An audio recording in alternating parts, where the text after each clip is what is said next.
Hello friends, welcome to study stuff. Last video में हमने पढ़ा था वैल्यू ऑफ अ पॉलिनोमियल। अब हम इसमें पढ़ेंगे zeros of a polynomial. Basically zeros of a polynomial. Basically zeros of a polynomial क्या होता है? ऐसी वैल्यू वेरिएबल की इक्वेशन में पुट करने के बाद जिसमें आपका का पूरा इक्वेशन जीरो में रिड्यूस हो जाए, इसको कहेंगे आप जीरोज ऑफ अ पॉलिनोमियल।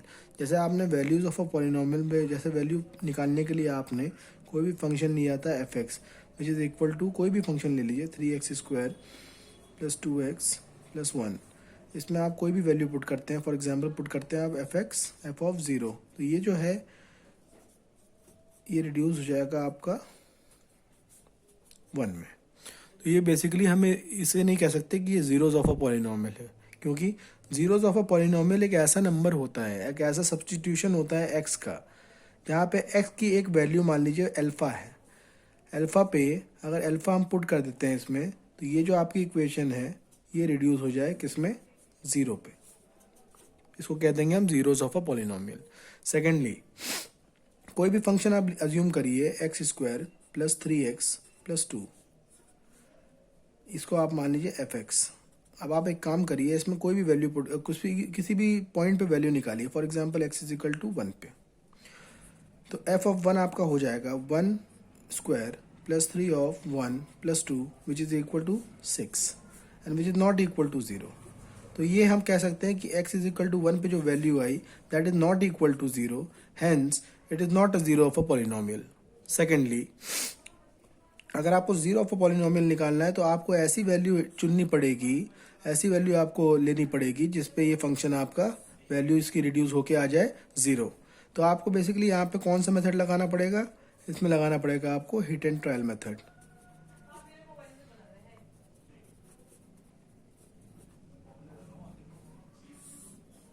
ठीक है, तो हिट एंड ट्रायल मेथड में आपको क्या करना है, आपको कोई भी वैल्यू अज्यूम करनी है एक्स की अपने हिसाब से। चलिए हम अज्यूम करते हैं x = 0, तो इस पे एफ एक्स देखते हैं क्या होता है। ये एफ एक्स आपका लिख देता हूँ मैं। अगर मैं एफ ऑफ 0 कर दूँ तो ये हो जाएगा 0 + 0 + 2 which is equal to 2 and which is not equal to 0, hence it is not zero of a polynomial. Secondly, अगर आप x = -1 लेते हैं, अभी तक हमने सबसे छोटी वैल्यू को अज्यूम करना है। अगर आपने जहाँ भी बड़ी वैल्यू अज्यूम करी तो आप खुद कन्फ्यूज हो जाएंगे।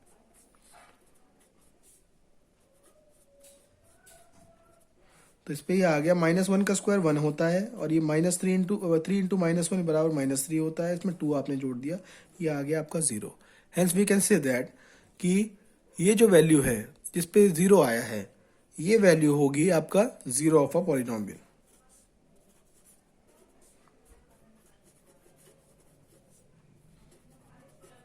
और एक चीज़, बहुत इंपॉर्टेंट चीज़ बताने जा रहा हूँ मैं आपको कि जीरो ऑफ अ पॉलिनोमियल कितने होंगे।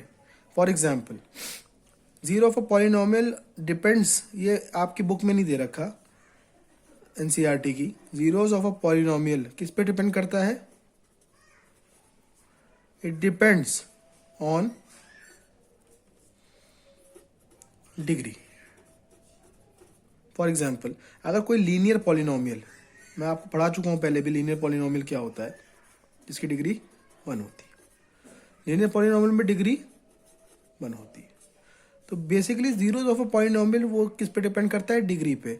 इसका मतलब अगर डिग्री आपकी 1 है तो how many zeros of a polynomial are possible? Only 1। तो डिग्री, तो मैं डायरेक्ट भी लिख सकता हूँ कि जीरोज, टोटल भी लिख सकता हूँ मैं ब्रैकेट में डाल के, of a polynomial is equal two degree. अगर डिग्री 1 है तो सिंगल पॉलिनोमियल, डिग्री 2 है तो 2 पॉलिनोमियल, डिग्री 3 है तो डिग्री 3 है तो 3 zeros of a polynomial. Check करने के लिए for example linear polynomial check करते हैं। F x = 2x + 1। नाउ इसमें इसका जीरो निकालने का सबसे आसान तरीका आपने 9th में पढ़ा होगा कि आप क्या करते थे, इसको इक्वल टू 0 पुट कर देते थे, तो x = -1/2 आ जाता था। तो ऐसी एक वैल्यू एग्जिस्ट करती है इस फंक्शन के लिए जिस पे ये वैल्यू ज़ीरो होगी। आप खुद भी इसको ट्राई करिएगा और कमेंट बॉक्स में बताइएगा ज़रूर कि अगर आपको इसमें कोई भी अदर ज़ीरो मिल रहा हो तो फिर बताइए आप मुझे।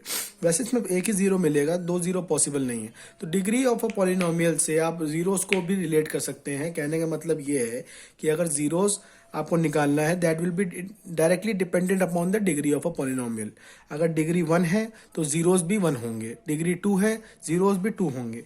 अब आप ये सोच रहे होंगे कि ये जो फंक्शन एफ एक्स मैंने लिखा है, ये वाला पहले वाला x square plus 3x plus 2, इसके एक ज़ीरो तो मैंने दिखाया, ठीक। इसका दूसरा ज़ीरो कहाँ है? तो दूसरा ज़ीरो भी हिट एंड ट्रायल मेथड से आप निकाल सकते हैं बेस, बट ये आपकी सिलेबस में नहीं है निकालने के लिए। तो इसका दूसरा जो तरीका है निकालने का, that is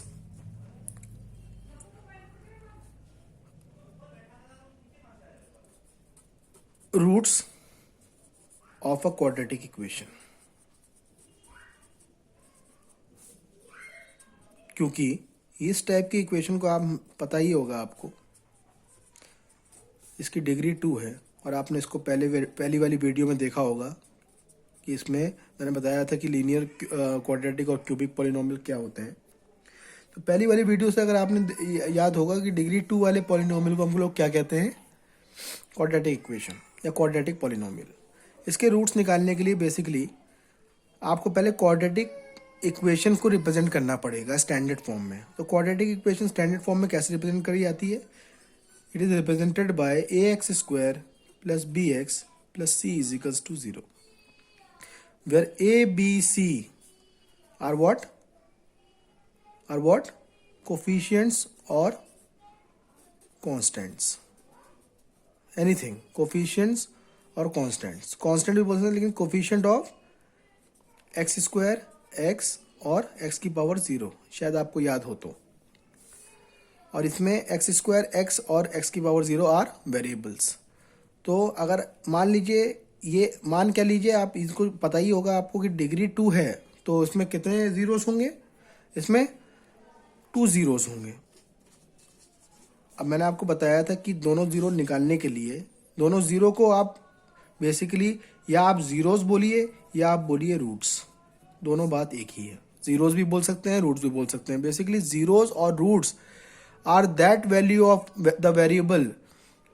When you put that variable in the equation, you obtain the value of the function equals to 0. तो बेसिकली रूट्स और जीरोस दोनों एक ही बात है, चाहे आप रूट्स कहिए चाहे आप जीरोस कहिए, दोनों बात एक है। अब मैं क्या कहना चाह रहा हूँ इसमें कि आपको पता ही है ये इक्वेशन जो है ax square plus bx plus c, अभी हमने पहले ही वाली इक्वेशन ली थी x square plus 3x plus 2 में आपने देखा कि आपने जो एक रूट निकाला था वो -1 निकाला था। तो इसमें 2 रूट्स होने चाहिए क्योंकि डिग्री 2 है। तो अब अज्यूम कर लीजिए कि alpha and beta are 2 roots of this equation. तो इसका फॉर्मूला है बेसिकली। इसको आप पहला रूट निकालने के, दोनों रूट्स अगर आप साइमल्टेनियसली निकालना चाहते हैं तो इसका एक फॉर्मूला है, इस sum of the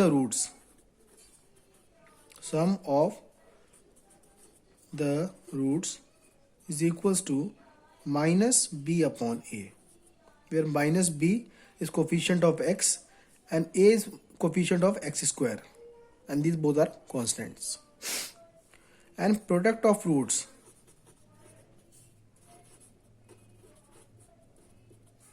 c upon a is equals to c upon a, where c is the coefficient of x की पावर 0 जो मैं पहली वीडियो में बता चुका हूँ आपको, and a is coefficient of x square as you already know. But what are the roots? Roots are alpha and beta. So you can simply write sum of the roots alpha plus beta is equals to minus b upon a, and alpha into beta is equals to c upon a. Now आपने एक question कभी करा था x square plus 3x plus 2 equals to 0, इसमें आपको roots चाहिए था। क्या चाहिए था? रूट्स।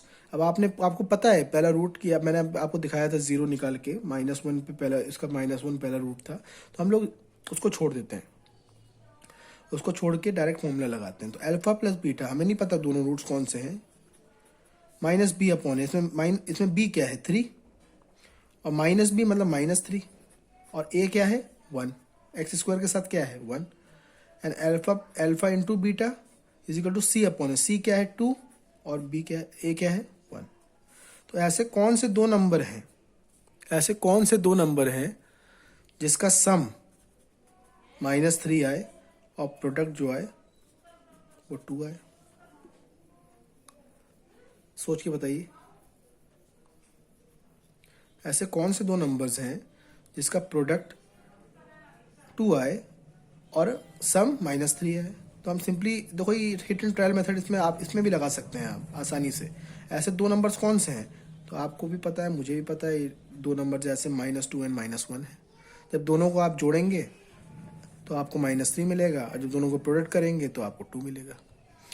तो alpha plus beta is equal to minus, तो एक रूट आपका हो गया -2 और एक रूट्स हो गया आपका -1। तो -1 में तो आप तो पहले ही निकाल चुके हैं, -2 पे आपको चेक करना है, चेक कर लीजिए। X square plus 3x plus 2, इस पे हम चेक करते हैं इस पे क्या ये डिफाइंड है। तो एक्स स्क्वायर की जगह आप -2 रख दीजिए, स्क्वायर प्लस 3 ऑफ -2 प्लस 2, ये हो गया -4, और ये हो गया आपका -6, ये हो गया +2, माइनस माइनस प्लस हो गया +4, 4 + 2 6 एंड 6 - 6 इज इक्वल्स टू 0। तो यहाँ से आपने क्लियरली ये डिफाइन कर दिया हमने कि इन दोनों से जो वैल्यू आएगी वो 0 आएगी। तो ये दोनों वैल्यूज को हम कहेंगे zeros of a polynomial, and these are also the roots of a polynomial। Clear? चलिए, अब नेक्स्ट टॉपिक जो आपका है ये तो आपने समझ लिया। इसके अलावा नेक्स्ट टॉपिक में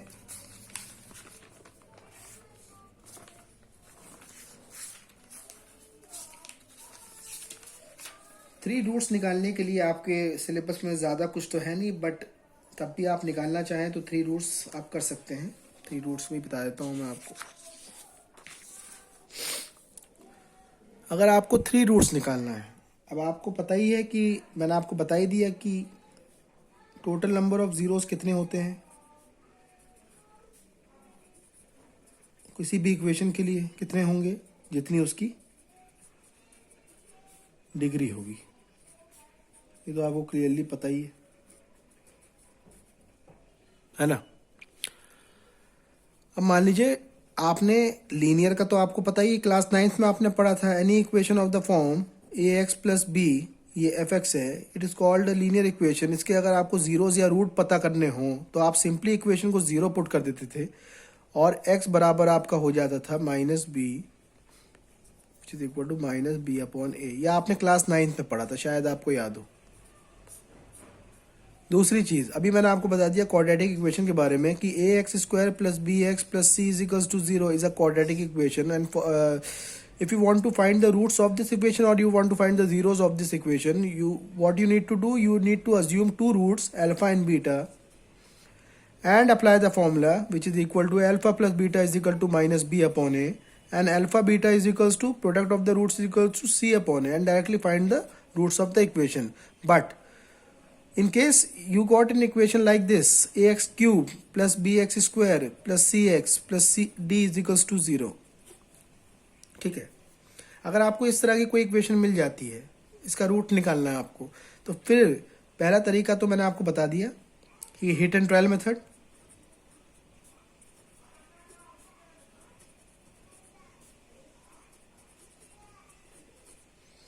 और दूसरा तरीका हो गया है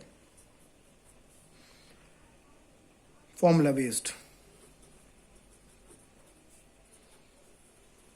अब देखिए, हिट एंड ट्रायल मेथड में क्या करेंगे आप, एक रूट को ऐसा अज्यूम करेंगे, एक वैल्यू को ऐसा अज्यूम करेंगे कि जिसमें इस इक्वेशन में अगर वैल्यू आप पुट कर देते हैं तो ये इक्वेशन रिड्यूस हो जाए किसमें, 0 में। अगर आपने ऐसा निकाल लिया तो आपके लिए तो फिर इजी हो जाएगा, क्योंकि जैसे ही आपने किसी भी इक्वेशन को, क्यूबिक इक्वेशन को लीनियर से डिवाइड करा, तो क्योंकि लीनियर की इक्वेशन की वैल्यू जो है वो x की पावर 1 है और क्यूबिक की है x क्यूब। अगर आप क्यूबिक को लीनियर से डिवाइड करते हैं, जाहिर सी बात है, तो एक आपका x कटेगा और आपको जो इक्वेशन मिलेगी वो किस में मिलेगी, क्वाड्रेटिक फॉर्म में। और जब आपको क्वाड्रेटिक फॉर्म में दूसरी इक्वेशन मिल गई तो इन दैट केस आपको क्या करना है, सेम फॉर्मूला, ये फॉर्मूला लगा लीजिए। बट इसके लिए अगर आपको फॉर्मूला लगाना है, फॉर्मूला विल बी क्वाइट, बहुत ज़्यादा आपका डिस्ट्रैक्ट करेगा फॉर्मूला, क्योंकि फॉर्मूला बेसिकली ये इस्तेमाल नहीं होता इतना है इसमें क्लास 10th में। तभी मैं आपको बताना चाहता हूँ कि फॉर्मूला की जगह आप सीधा सीधा, आपको मैं फॉर्मूला इसका सिंपल इजी मेथड बता देता हूँ कैसे करना है। आपने एक चीज़ पढ़ी होगी, बहुत पहले भी पढ़ी होगी और अभी भी पढ़ी होगी, कि dividend is equal to divisor into quotient plus remainder, divisor into quotient plus remainder. ये चीज़ आपने पढ़ी है। इसी पे हमें 2-3 जब क्वेश्चन करेंगे तब आपको समझ में आएगा कि इसके रूट्स निकलते कैसे हैं। ठीक है फ्रेंड्स, चलिए हमने यहाँ तक पढ़ लिया है पॉलिनोमियल्स के बारे में। नेक्स्ट जब हम क्वेश्चंस करेंगे तो आपको पूरा क्लियर हो जाएगा कि कैसे क्या करना है। और कोई भी डाउट हो तो मुझे कमेंट सेक्शन में ज़रूर बताएं। ठीक है, बेस्ट ऑफ लक।